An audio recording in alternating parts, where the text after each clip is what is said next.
16,000 դրամ, այսքան է սահմանվել ընտանեկան նպաստի բազային չափը համաձայն կառավարության որոշման, այսինքն նպաստների ու միանվագ դրամական օգնության չափի փոփոխություն չի լինելու, այսպես է սահմանված 2013 թվականի պետական բյուջեով։ Յուրաքանչյուր անչափահաս երեխայի համար նախատեսված հավելումները մնացել են նույնը 5,000-5,500, այսինքն ելնելով տարածաշրջանների իրենց բարձր կոդու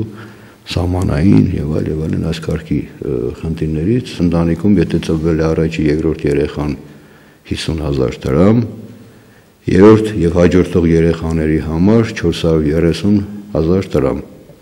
Եթե այդ ընտանիքը նպաստառու է, ուրեմն նրան գումարվում է եւս 50,000 դրամ։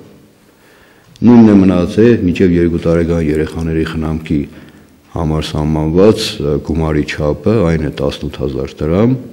Չի փոփոխվել նաև ընտանիքի սահմանային միավորը, այն 30 բալ է, 30,01-ից 35, 35,01-ից 39, 39,01 եւ ավելի բալեր ունեցող ընտանիքների անդամներին հատկացվող հավելումների չափերը եւս անփոփոխ են, ու չնայած նրան, որ սպասվում է 4%-անոց գնաճ, բազային նպաստի չափը սահմանվեց ընդամենը 16,000 դրամ։ Տնտեսագետները սա բացատրում են հետեւյալ կերպ։ Տնտեսագիտորեն կարելի է բացատրել նրանով, որ փող չկա։ Իսկ ինչ պետք է անել, որպեսզի պետական բյուջեում սոցիալապես անապահով խավի համար բավարար գումար լինի։ Պետք է անել այնպես, որ երկրում կրճատվի ստվերային տնտեսությունը, պետք է անել այնպես, որ երկրում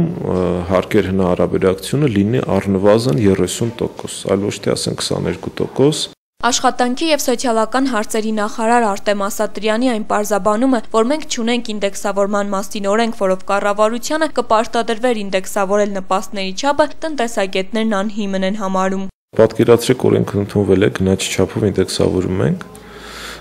նպաստները ընդհանրենք, 16,000 դրամը ավելանում է 4%-ով։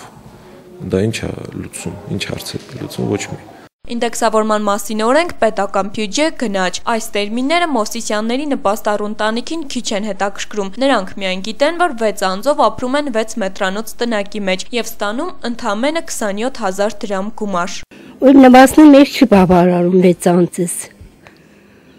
Լսի տանք, ջրի տանք,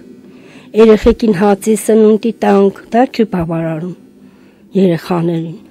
13 տարեկան Ռուզաննան դպրոցում լավ է սովորում, բարձրագույն կրթություն ստանալու եւ լավ մասնագետ դառնալու նպատակ ունի, բայց դպրոցում գրքերի վճարը տալու համար ծնողներից գումար վերցնել չի համարձակվում, քանի որ գտնում է վառելիքի, սննդի ու դեղորայքի խնդիրն առաջնային է։ Գյումրիում շուրջ 10,000 նպաստառու ընտանիք կա։ Նաիրա Նալբանդյան, Համբարձում Պապոյան, Գալանյուս։